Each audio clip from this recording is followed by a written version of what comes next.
Okay, so something has happened. Something has changed. Super Mario Galaxy 2 got an update.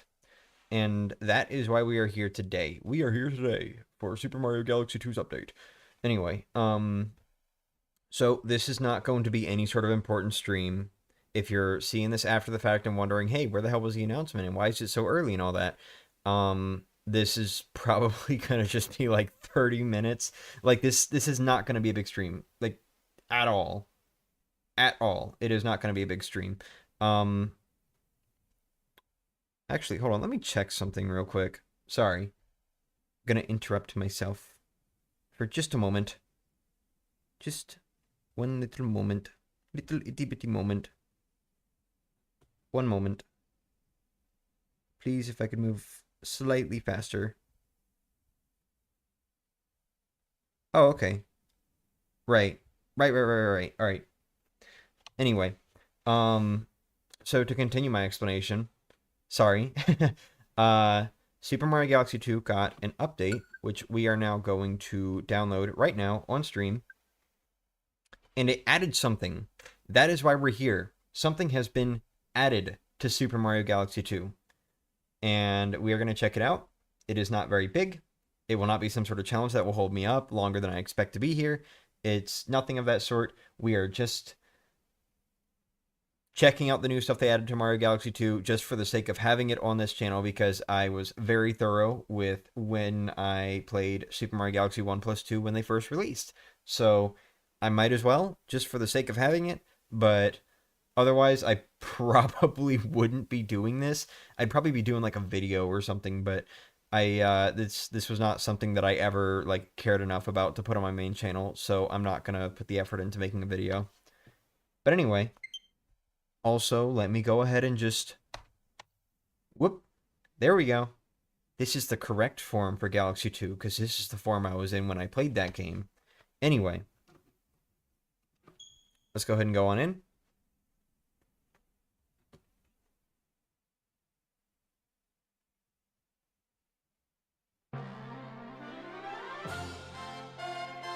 Whoa! It's Super Mario Galaxy 2. Press A. You know, I wonder what happened to showing, like, the update version for a game on the title screen. I remember a good bit of, like, 3DS games and all that used to do that, but it's not really been a thing for a bit. Or maybe it was never really much of a thing. I don't know. We're on version 1.4 at this point, by the way. Anyway, let's go ahead and go back into our 100% save file and start the game.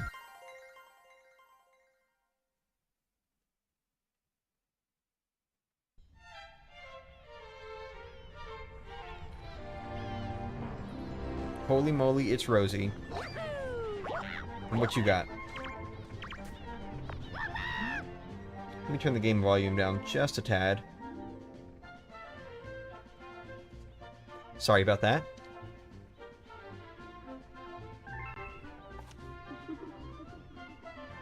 Rosalina, you are right here.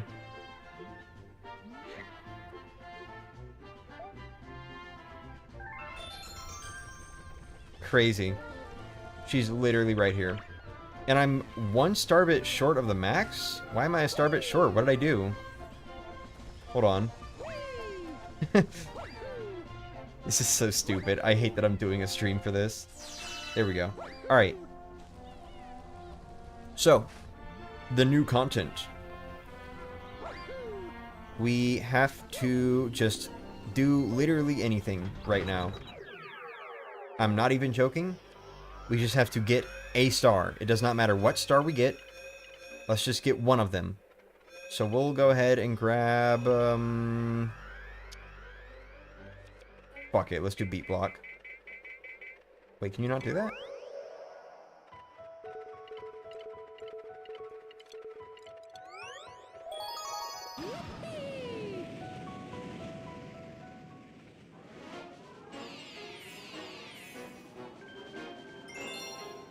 Sure. Why not?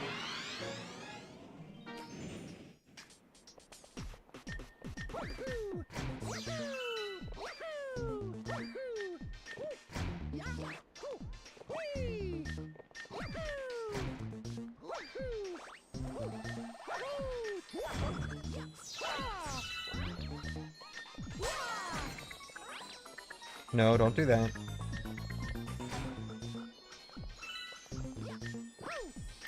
Not quite.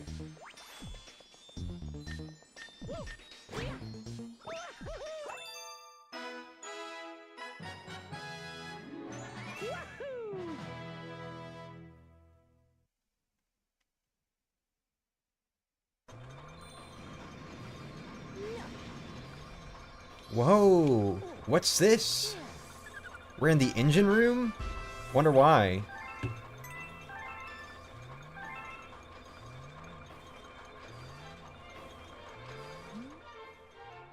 Looks like another chapter was added to the book. Mighty curious, if you ask me. Why not? Or, well, give it a read. I don't know why she said why not in my head. Might learn something. So, the book has changed. I don't know if it's... Does it always look like this now? Maybe? I don't know. I don't know. I'm not sure. Because here's the thing. Here's the thing. I did know about this. I know about all the stuff that was added. But what I don't know is exactly how it works. Basically, what we just unlocked was the a new chapter in the storybook, in Luba's storybook. But the thing is, the way you unlock it is after you unlock the final chapter, which we did read through on the original streams. After you unlock the final chapter, you just have to get literally any star. It doesn't matter if you've gotten the star before or not, you just have to get a star after unlocking the final chapter. And so then you'll unlock this new chapter, which I'm going to assume is the epilogue, I guess. Considering there was not an epilogue before, and there was an epilogue that was added to Super Mario Galaxy. Also, I'm saying all this stuff, I'm going to be real with you guys, I already read it. I already know exactly what this story is. I'm sorry, I got impatient. I saw it this morning, I was like, no way! And then I just, like, read through the whole thing, because people were sharing, like, every page. So, I already know what this is, but anyway, that's how you unlock it. It's stupid, it's weird. The book is white now. Previously, it was the same color as Rosalina's storybook in the first game. Now it's not. I don't know if that's specifically because of the epilogue chapter being unlocked, or if that's just like a change they made in general. Maybe I should have checked this place out before getting the star. I don't know. Either way.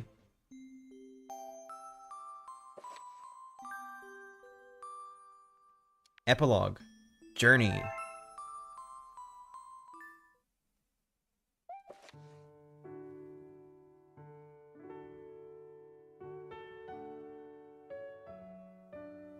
Oh.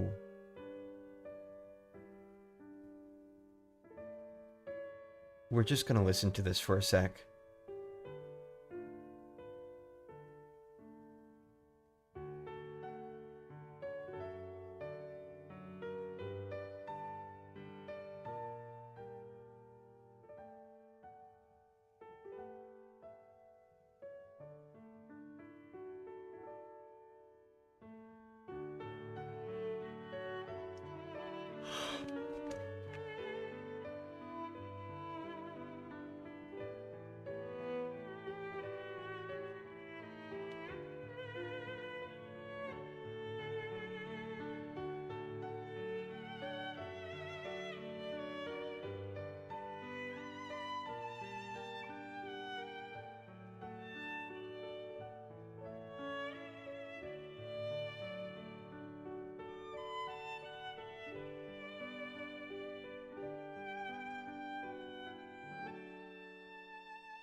Oh my god.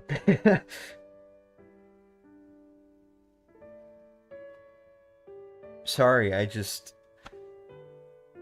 didn't expect it to be family, dude. I knew beforehand. Here's the thing. I had read the story as soon as I woke up, pretty much, because his stuff released, like, while I was asleep. But when I heard, or when I saw the news that a new track was added to Nintendo Music, specifically for this epilogue chapter, I did at least stay away from listening to that, so that I could at least hear it for the first time in this storybook on stream. And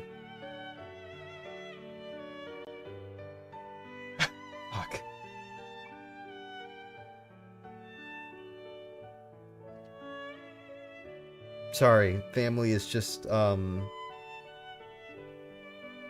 it's one of my favorite tracks from Super Mario Galaxy.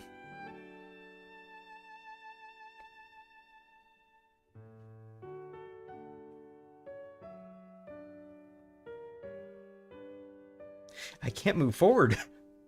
Hold on, I'm like trying to calm myself down.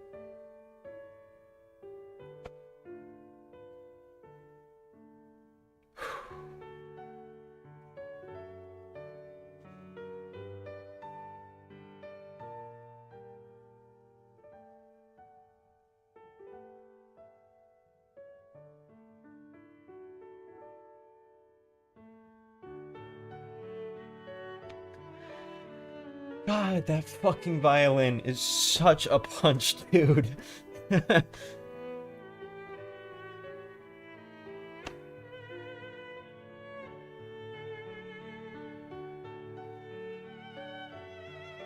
I appreciate the fact that it both ends the same way the track is supposed to end, and properly loops as well.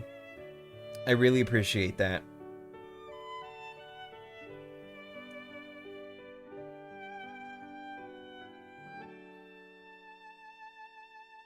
Dude, I could just fucking sit here on the screen. Sorry, I really was not expecting this music to hit me the way that it did just now. I really thought it was just going to be like the other two tracks where it's like, this is beautiful and I can see myself crying a little bit to this. Like, okay, here we go. This is how I calm myself down. The other two tracks that they added for Luba's story, the story of Mari and Lou, they're sweet. They're a little empty feeling, and I think that's on purpose. At least the first one, the one that plays in the final chapter, is a little less empty feeling. They're both beautiful. I love both of them. And they are tracks that give me this feeling of, melancholy, I guess. But it's like, while I can see myself feeling a little sad to those tracks, I can't quite, like, it didn't make me cry or anything the first time I heard it. The way, you know, for example, Luma gets me, or the way Sad Girl got me.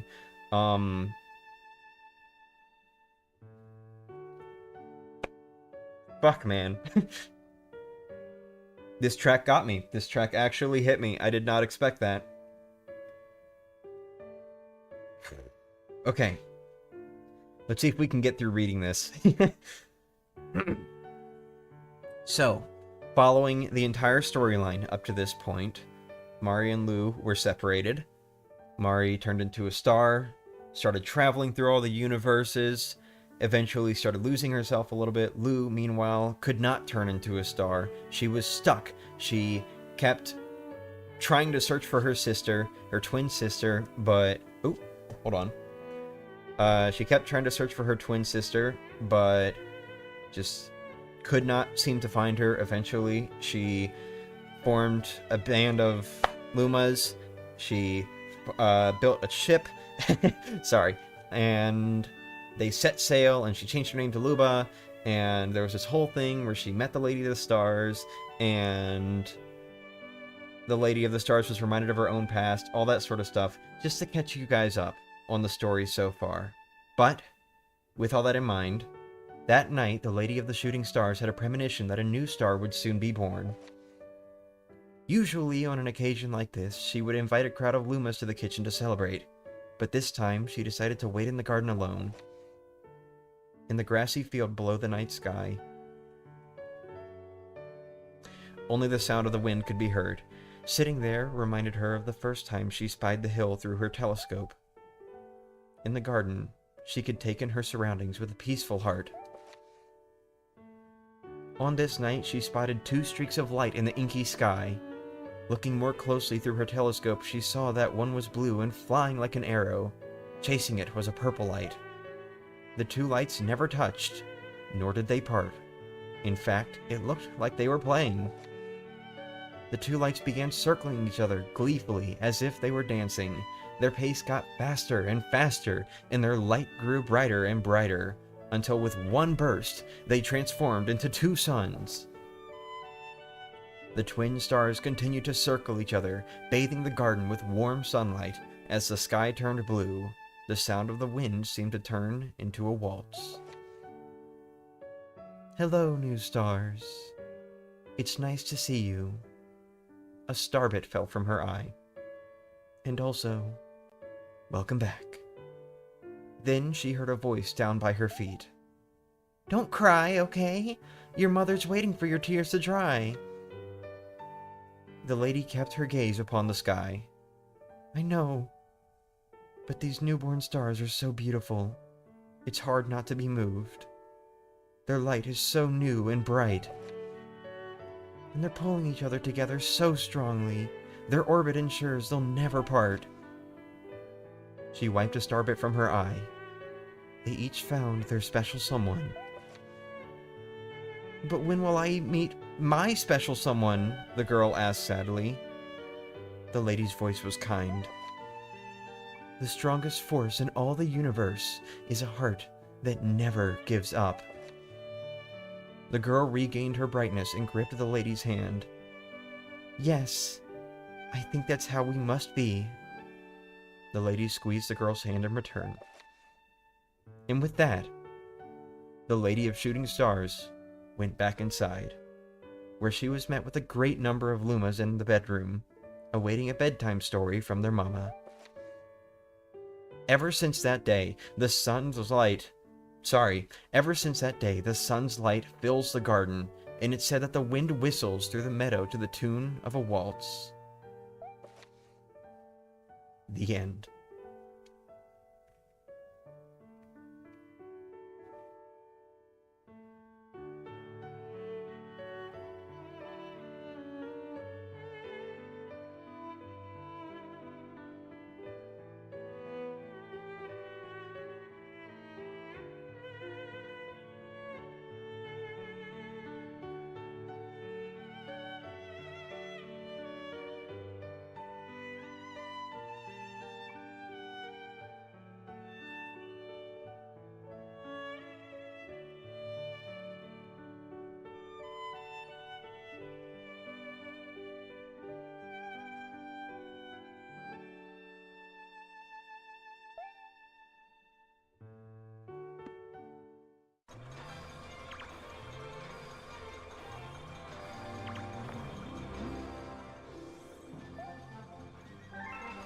Luba, I did. Did you not see me read it just now?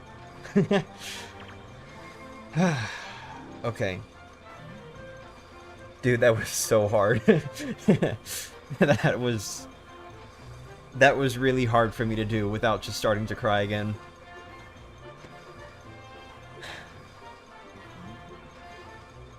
Okay. Alright.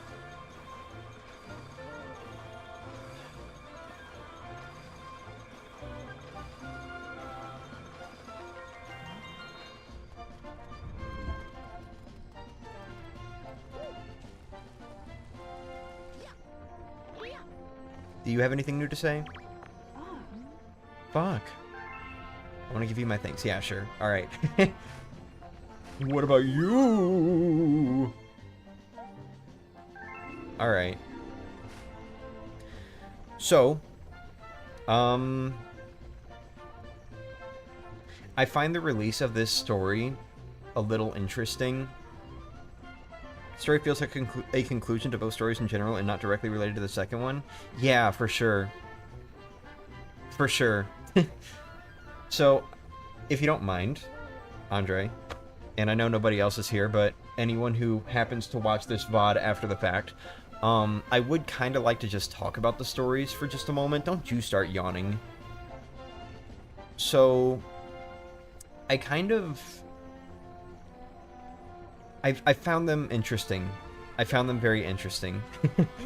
Obviously, I do really love Rosalina's story. Always have. Ever since the original release. But the addition was very interesting. The addition of the epilogue chapter in Super Mario Galaxy. Because it almost felt like it was changing what was a very satisfying closed ending to more of like an open ending, I guess. Because, oh, sure, we're saying goodbye to the people that we met on this journey, and hello to the next. And then it kind of just, like, I don't know. I felt a little weird about it. I liked it. I especially liked the music. I love Goodnight. I love Goodnight. I really do. It, that track also kind of threw me through a little bit of, emotional turmoil whenever I heard it for the first time in the trailer. But yeah, I was a little iffy about the epilogue chapter itself, but I did love the music at least, and I found it interesting. It's not like I hated it or anything. Luba's story, the one that, you know, we just concluded, that one I had a little bit more of an issue with. Because here's the thing. I love the little lore bits that they dropped. I need to... Hold on. Can we, like... I want a better mood. This music is nice. But I want a better mood. Let's get Luma playing.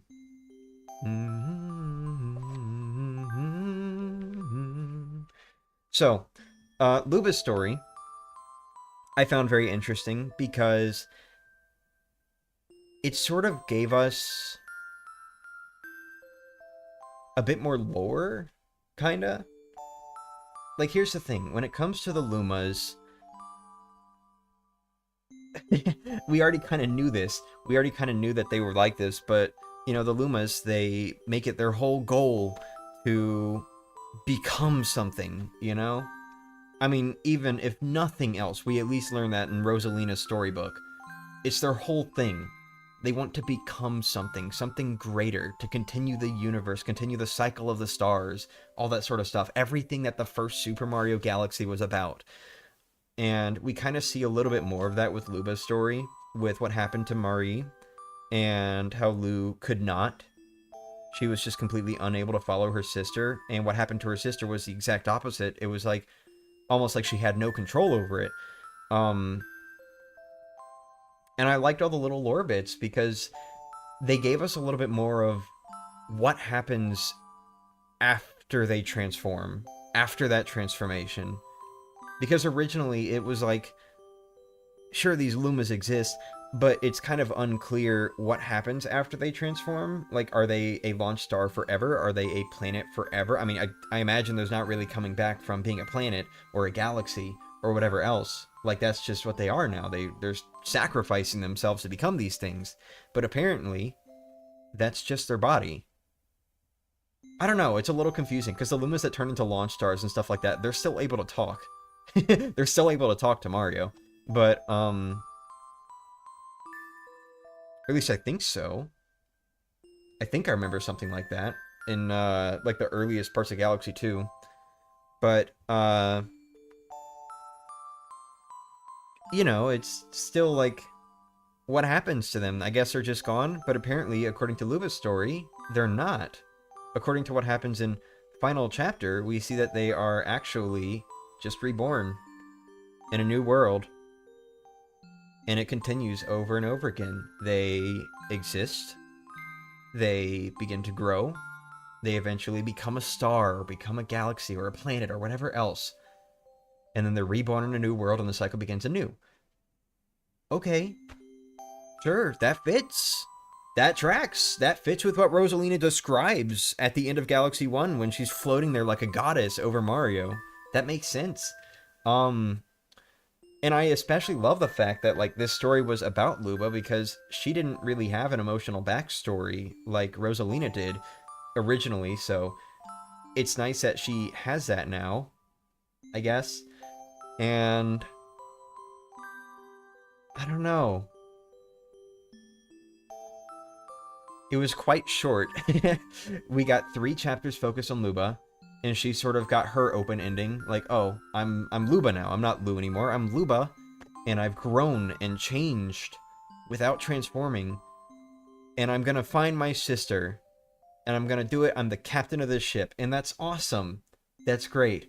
And then the final chapter is focused on Marie, and we see this cycle happening, and she's just being reborn over and over again, and she doesn't remember anything. or she starts like slowly losing her memories or whatever. And then eventually she remembers Lou, and she sets out to find her. And that's her open ending. And both of the Lumas are out searching for their sisters, and that's how the story ends. It's open, and they both grew a little bit, or at least Luba grew. I don't really know about Marie. She's just kind of nihilistic, I guess. But it didn't really feel like it had a proper conclusion. And a part of me was pretty worried about that, because it felt like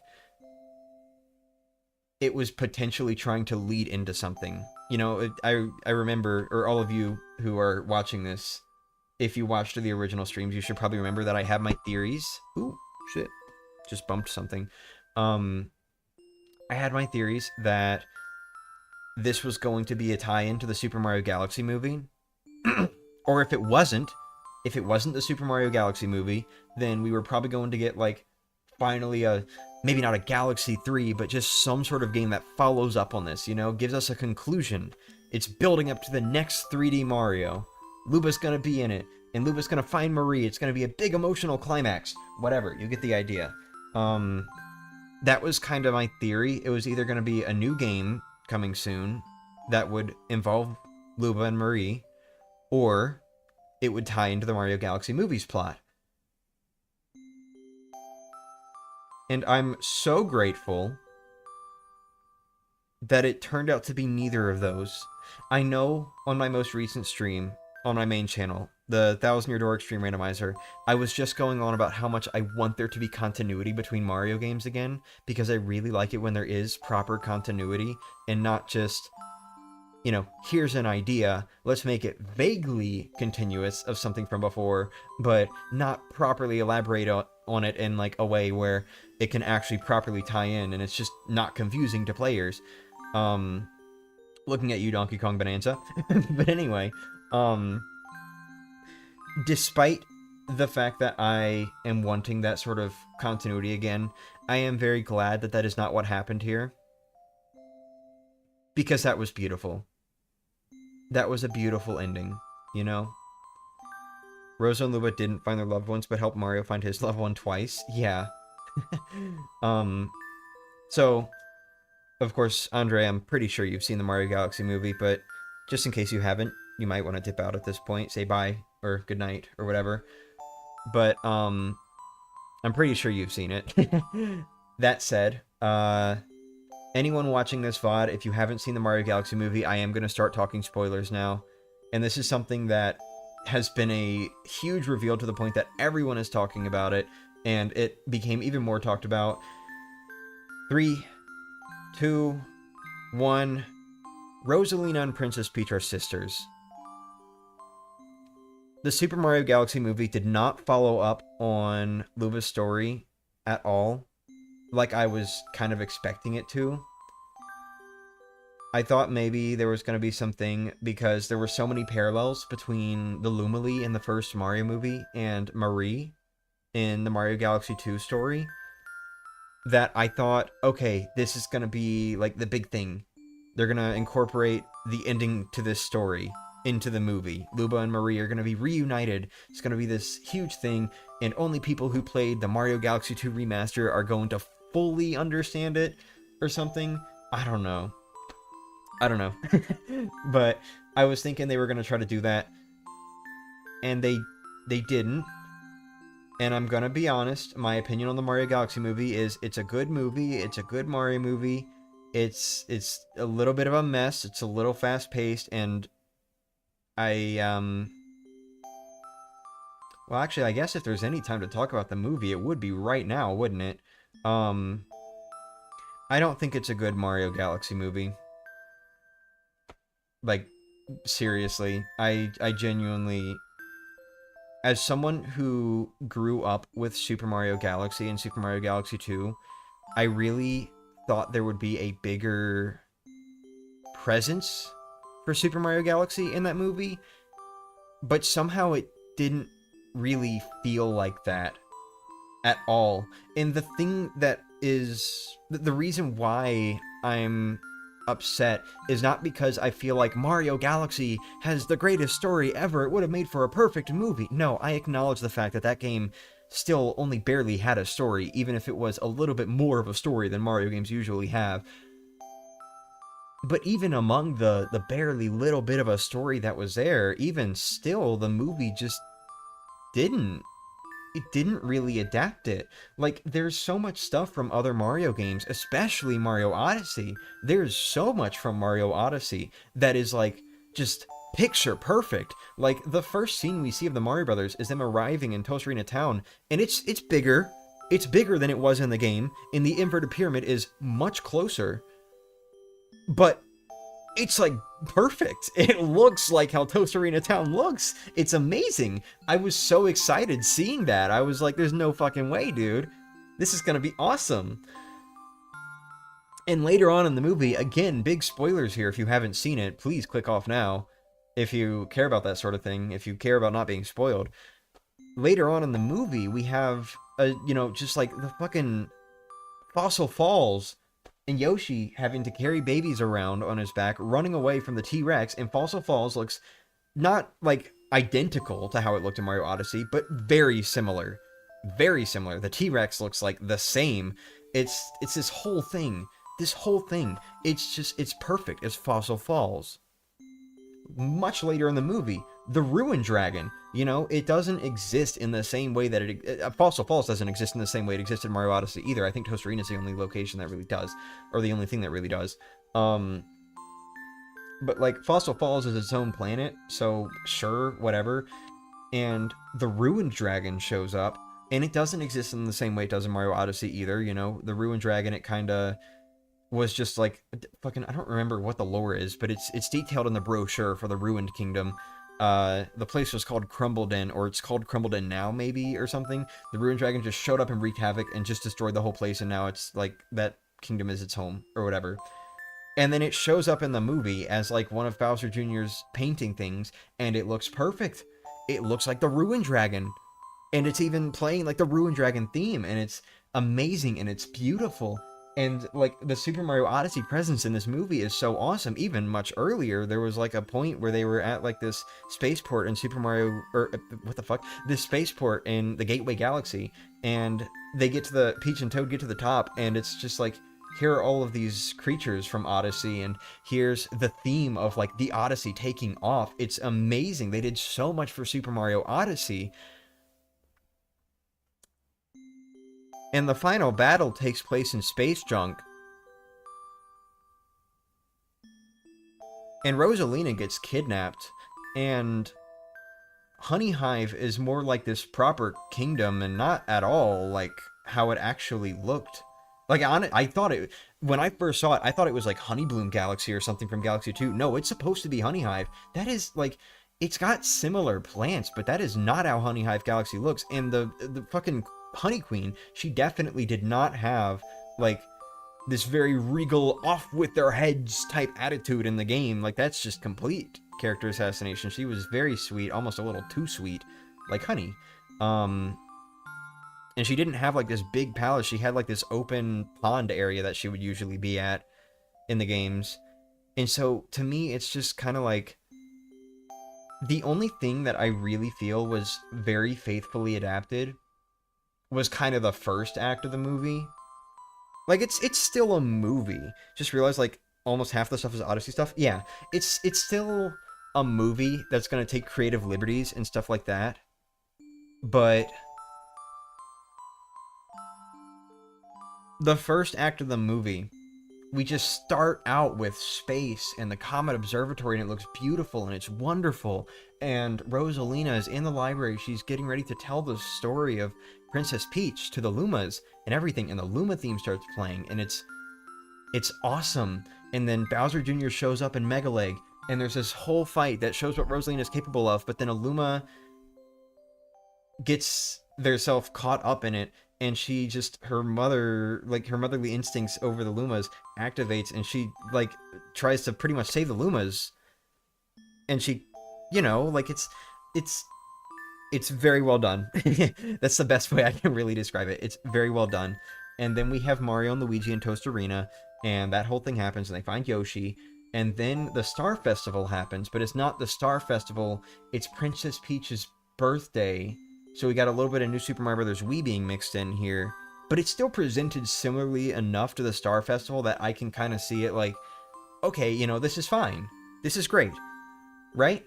This is still fine. And it's beautiful, and the whole, like, thing with the stars happening, like, it looks beautiful. Of course, that has nothing to do with why they're all gathered. That's, like, the whole reason they're gathered in the games. Those two things just happen. And then Illuma crashes down, and there's a whole, like, okay, we gotta go do this. Then Mario and Luigi and Yoshi take care of the kingdom while Peach and Toad go off, and then the castle gets lifted into the sky by Bowser Jr.'s UFO. The castle gets lifted into the sky by Bowser Jr.'s UFO. Bum, bum, bum, bum. Bum, bum, bum, bum, bum. Like, you get the idea. It was perfect. I was so fucking excited watching this movie. But then as it went on, it started to get more and more fast-paced, and it started to drift further away from how Super Mario Galaxy felt. Either of the games. Either one of them. And how they were. The adaptation of Honey Hive, I felt, was very weird. The stuff with Star Fox, I don't necessarily mind it, but, like, it feels too early. It feels too early for them to just be throwing in, like, here's Star Fox, because it's a space movie, you know? This is the second Mario movie. Can we not just try to, like, branch off immediately? Fuck, the fact that Mario Galaxy was the second Mario movie is also just ridiculous to me. I think it shouldn't have been, but, you know,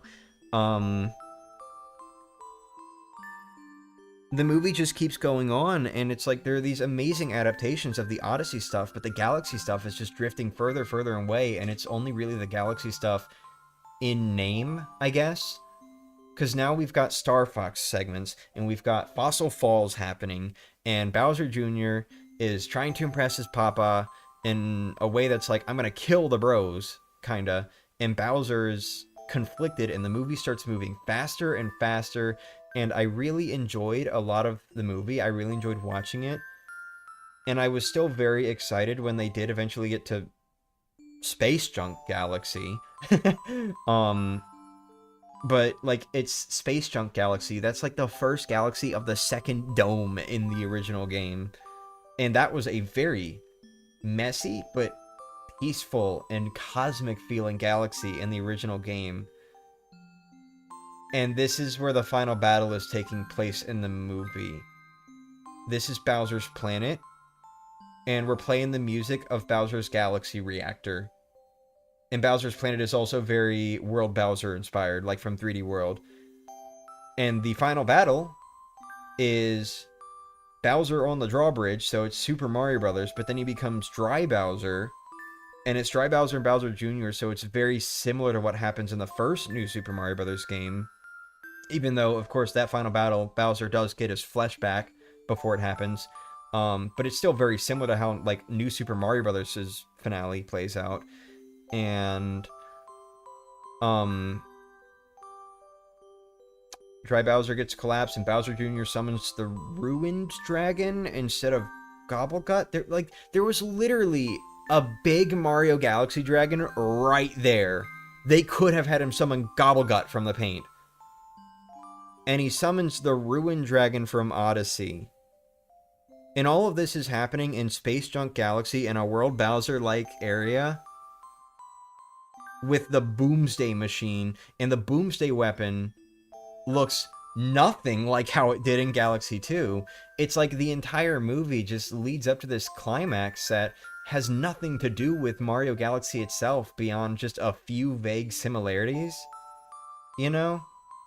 And, like, Toad never becomes Captain Toad. That was a thing that happened in Mario Galaxy. Like, at the very end, when you get 100%, he's like, by the way, I'm the captain now. I've been promoted. I'm the leader of the Toad Brigade. We're an official thing. Because he wasn't Captain Toad in Mario Galaxy. He was the leader of the Toad Brigade, but they were very unofficial. He wasn't Captain Toad yet. That didn't happen until Galaxy 2.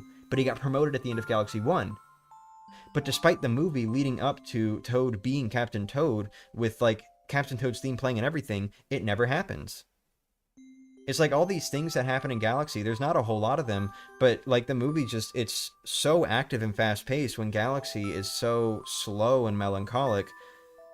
I've seen movies that handled slow and melancholic better than the Galaxy movie by a long shot. And it was probably called Mario Galaxy because they're in the galaxy. Yeah, I think that's literally it. I think that was why they chose that name. I don't think the movie really had much to do with Mario Galaxy aside from like the beginning.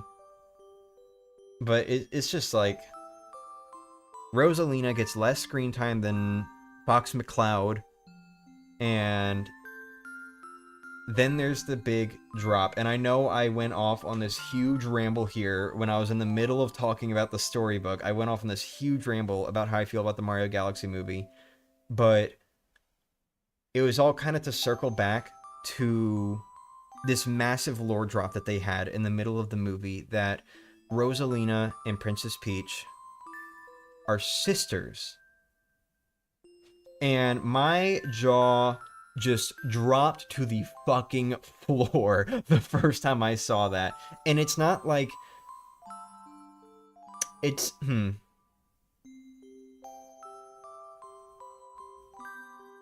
I do not have any emotional attachment to Mario, that I do not see the problem. And that's fine, that makes sense. I'm in a similar boat with, like, Sonic 3. Where I feel like that I personally thought that was a good adaptation of Sonic Adventure 2, but I've never played Sonic Adventure 2, so according to Steven, it was like okay, but not super great, and the final battle was also kind of butchered a little bit. So, you know. But still, getting back to my point, they dropped this huge lore bomb in the movie that Rosalina and Peach are sisters. That is what the story was that Rosalina was going to tell at the beginning of the movie before the Luma said, I want to hear the story about the plumbers, the brothers. And it was kind of just like this insane lore drop to me. Because for one, of course, we all knew about all the theories from so long ago. Oh, Princess Peach is actually Rosalina's mother or something, and Luigi's her father. You know, all the fucking game theory things because of the similarities to how characters looked in the storybook and all that. But then, like, oh god, they are actually related now. Holy shit. And they're sisters. And Peach is the younger sister. And they didn't elaborate on it. That's the thing that kind of gets me. Because that did feel like, okay, this is a big storybook moment. This is going to somehow tie in to all of this. All this stuff that they added. Oh, sorry, hold on. There. All this stuff that I added. Shit. All this stuff that they added to Mario Galaxy 2, this brand new story centered around Mario and Lou, and them being like twin sisters and going out to find each other after being separated. Like, this is it. This is it. Princess Peach and Rosalina. They're sisters. They're both born from Stardust. This is the parallel. They're going to lead into Mario and Lou. This is going to happen soon. It didn't. It didn't happen. Nothing happened. It did not go anywhere. Like, I'm not even fucking joking. It was relevant for a climactic moment in the final battle, because they also revealed that Rosalina and Peach had, like, this power where they can, like, put their hands together and create this huge burst of stardust or something. And that ended up being how Peach saves Rosalina at the end of the movie. But aside from that, like, it didn't go anywhere. There was no... Rosalina had been searching for Peach for a long time or something. There was no, oh, I'm so happy we're reunited. I'm so sorry for leaving you. Like, any sort of resolution to it. They didn't even explain, like, why they were getting separated. Like, this whole thing with the story, revealing that they're sisters and this ability they have. One day, a great evil arose, and they had to run away from it, and Rosalina sent Peach off alone for some reason. I don't get why she didn't go with Peach. I guess so that Peach wouldn't be followed? Guess Rosalina made some great stand when she was just a child or something? I don't know. But they didn't elaborate on that. They never went into, like, what this great evil was that was chasing them. and we never got any sort of tie-in with Rosalina's original story. Like there was no explanation of that, because her story in the game does not mention her having her having a sister, like, at all.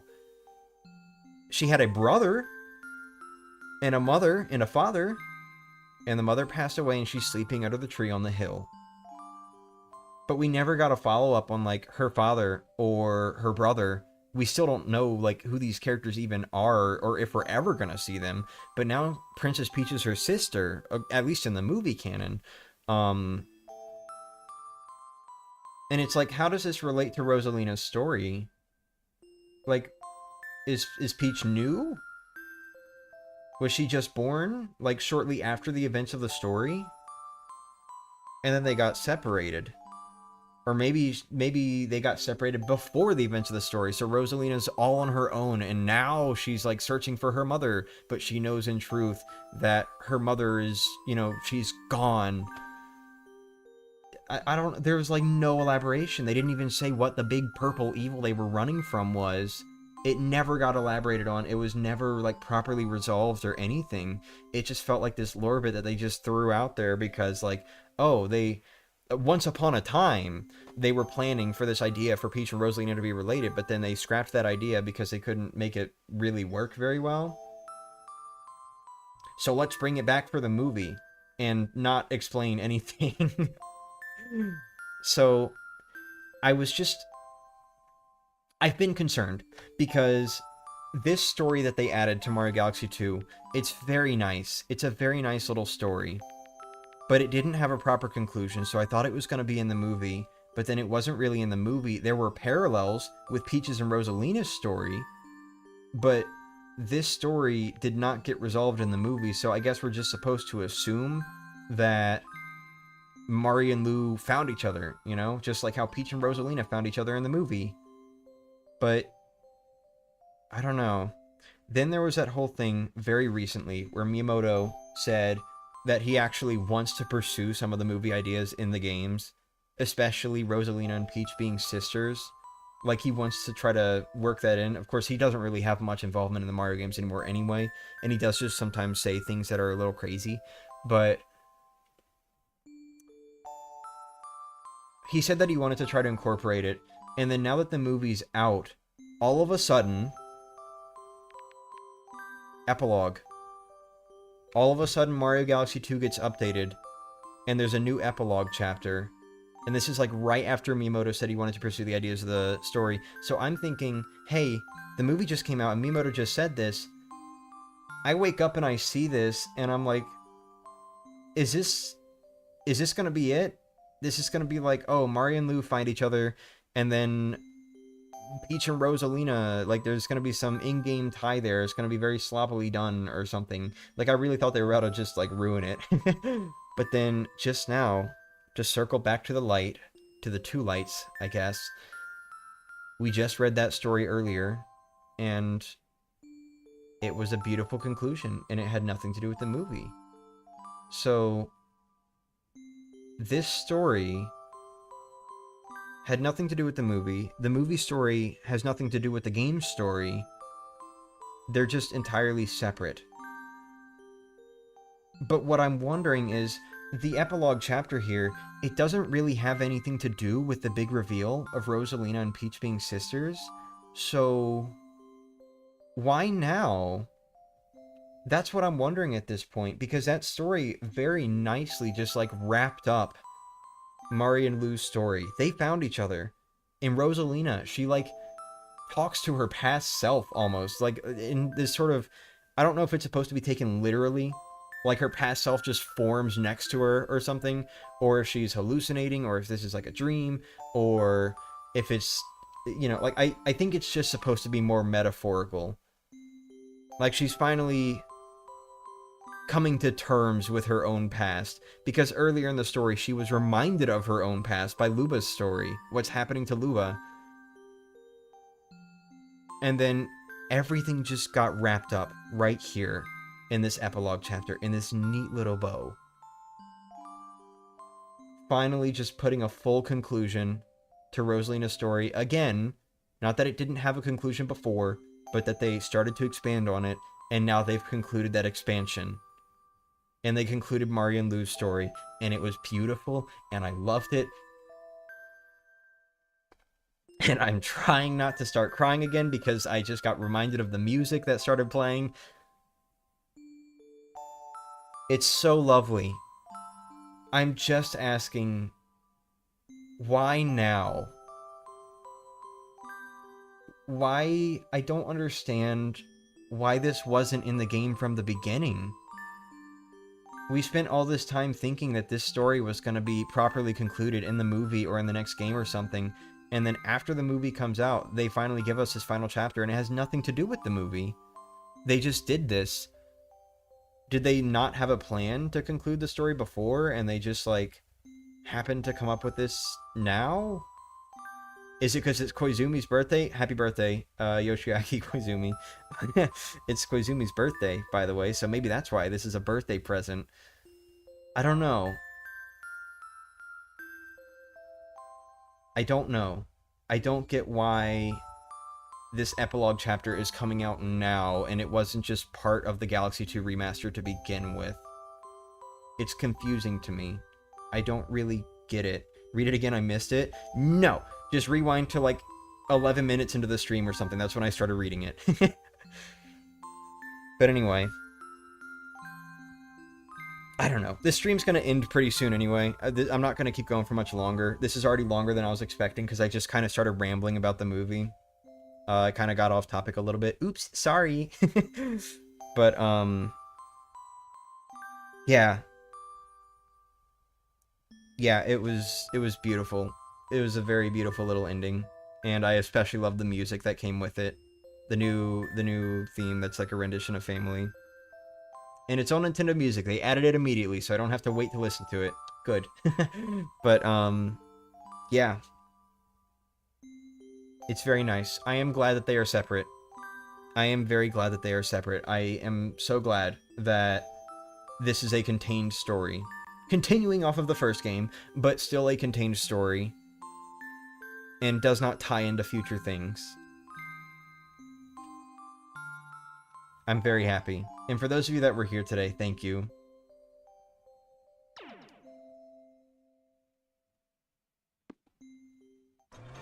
Damn it, dude, that animation takes so long. I just can't end the music properly.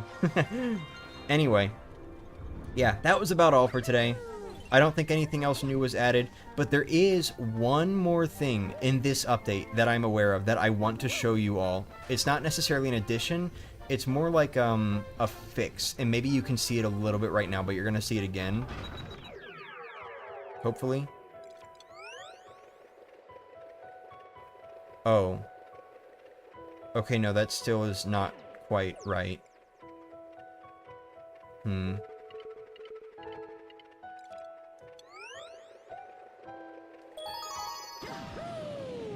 You can extend Journey like other tracks? Good, good, good. I'm very glad. Alright, we're gonna go to... I guess just the first mission is fine.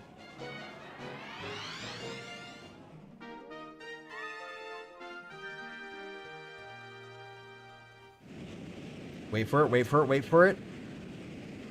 Oh ho! They fixed it! Let's fucking go! Alright, okay. To catch everyone up real quick. So, Gil, you probably don't know about this. Andre, you probably do. But, anyway. So, Galaxy 2 had a little bit of an issue. A little bit of a teensy issue. The game does its blurring effect by kind of taking a screenshot every frame and spreading it out in different directions, and then cropping out the part that doesn't need to be blurred, like stuff in the foreground.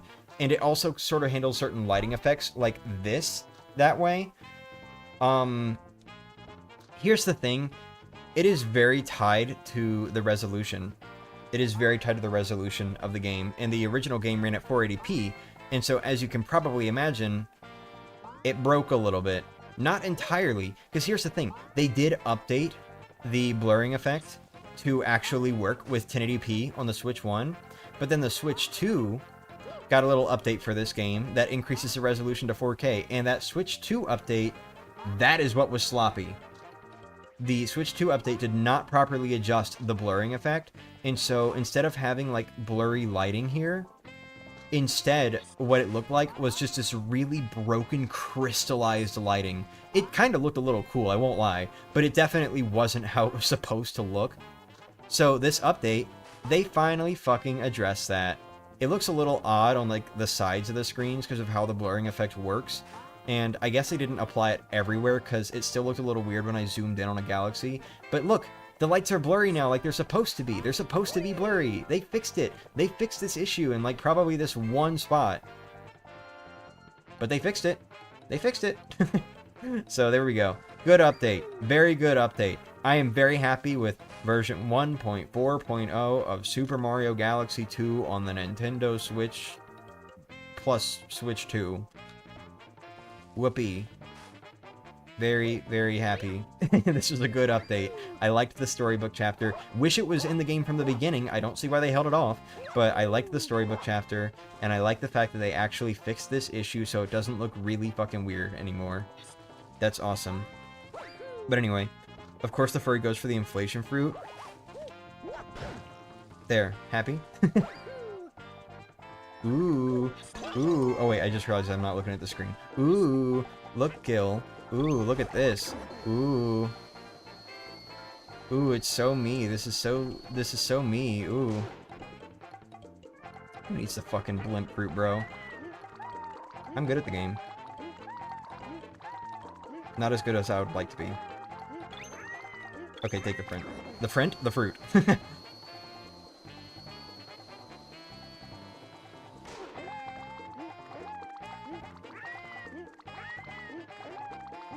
And before Daisy is also a sister, I'm so fucking scared. I am so fucking scared about the idea of that being a thing in the third movie. Because they're obviously gonna, like, have Daisy play an important role. That's kind of what they did with Yoshi. But, here's the thing. In the scene with Rosalina and Princess Peach, them being in the, like, the garden, I guess, and Peach having been born, or something, whatever the fuck happened in the movie, they do kind of show that they are surrounded by, guess what flower? They're surrounded by a bunch of daisies. So I'm a little scared. I won't lie. I'm scared that they're gonna try to make Daisy a sister also. I really don't want them to. I think it would be nice if at least one of the princesses was not just related to, like, all of them. I wish they weren't all related. That's what I'm saying. But anyway. No!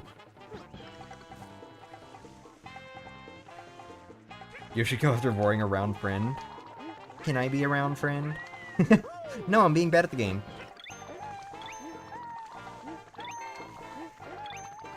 Dude, I'm... Okay, whatever. Fuck it.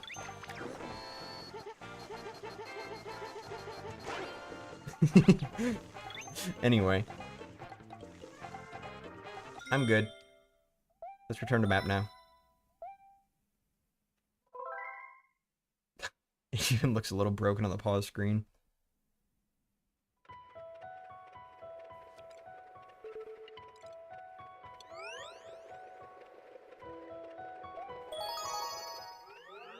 And crazier, more absurd, Pauline being a sister too? God, I hope not. Oh, and you know what? Just while we're at it, let's throw Birdo in too. Birdo's also their sister. Hi, Rosie. Anyway. So, I guess that's where we're gonna end today. It's been about an hour, so I might as well end now. There's not really anything else to do. It was just that one little storybook thing, and me showing that they fixed the tall trunk galaxy lighting. It's not broken on Switch 2 anymore. Whoopee. Anyway. Yeah, I guess that's it. Thanks for being here. To Andre and Gil alone. And whoever the other viewer is that kept popping in. I kept seeing the number go up by 1. No idea who, though. Ugh. Excuse me. Sorry about that. Guess it's good morning time here now. Yeah, good morning. Good afternoon to me. I get to eat lunch soon. But anyway, yeah, thank you to both of you for being here. I appreciate it. It was nice not having a completely empty chat while I was bawling my eyes out at the beginning of the stream. Even though only Andre was here for that, but still. it was nice having someone to talk to during this little stream that I did not bother announcing, pretty much. So, thanks for being here, and if you're watching the VOD, thank you for watching the VOD. I appreciate it. I don't know why you're watching the VOD, especially because there's like... This can't be that interesting. Maybe you're listening to it as a podcast or something. I'm watching you, artist. I know you're drawing while listening to me right now. But anyway, yeah, there's nothing else to do. So, thanks for watching. You can just go back to the beginning of the stream if you're really that curious. But anyway, thanks for watching, everyone. This is a very impromptu stream, but also the update was very impromptu, so I don't give a shit. Bye! Thanks for being here. See you guys in the next stream, hopefully on Monday on my main channel. We're doing more Extreme Rando. Probably gonna explore some other stuff. Okay, bye-bye. Thanks for watching. Also, yes, I'm aware of the fact that that was not a very good stream window. It had my Twitter info and all that. I haven't updated the 16:9 layout in a long time. Shut up. Goodbye. Have a good night, or day, or morning, or whatever time it is for you. Bye, you fool.